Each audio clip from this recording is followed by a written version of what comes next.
Well, it is a problem the Med City is no stranger to, homelessness, and it's about to get worse as the city's overflow homeless shelter is set to close in just 1 week. ABC 6 News wanted to find out how vital these 40 overflow shelter beds are, and here are the numbers we found. Just this past March, nearly 1,600 guests visited the warming center at the Salvation Army. That same month, more than 1,000 people visited the overflow shelter, which is operated at the Salvation Army, but run by Catholic Charities. Now, combined, nearly 2,600 people used those two facilities just in March alone. And thankfully, no one was turned away. But half of those beds are being shut down come June. And ABC 6 News anchor Maisie Olson wanted to find out why.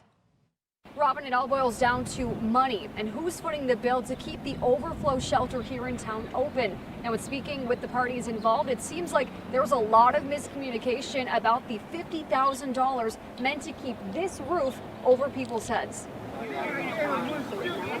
In the heart of the Med City, I just try to live life one step at a day. This is where Dwayne calls home. He used to sleep inside the overflow shelter. They don't have beds. We sleep on the floor on the mat, but at least we got shelter, warmth.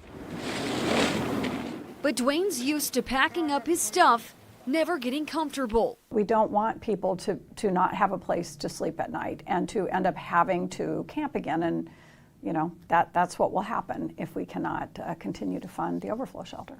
But that's already happening. We know that there is a ban on camping here in the city of Rochester, and when big groups come together like this, that's when police get called, and that group has to disperse, even if there's nowhere else for them to go. It all stems down to money, specifically $50,000. According to the city of Rochester, it's meant to keep these overflow beds open, and it hasn't been touched. The city's money had not been used. We found that out this past week. They had not known how to access it, so we can release some of that. But Catholic Charities claims that $50,000 has already been spent. If there is $50,000, cool.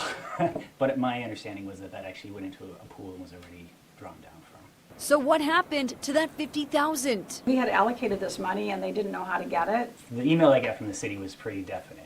A miscommunication with lives at stake. This one is a double layer blanket, and when you in it, it stays warm. It rained on top of the outside, but the inside stays warm, not wet.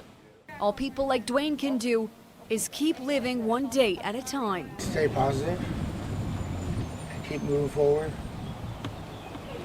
Good things will come.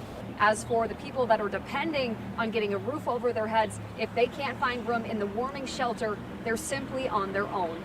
In Rochester, Maisie Olson, ABC 6 News.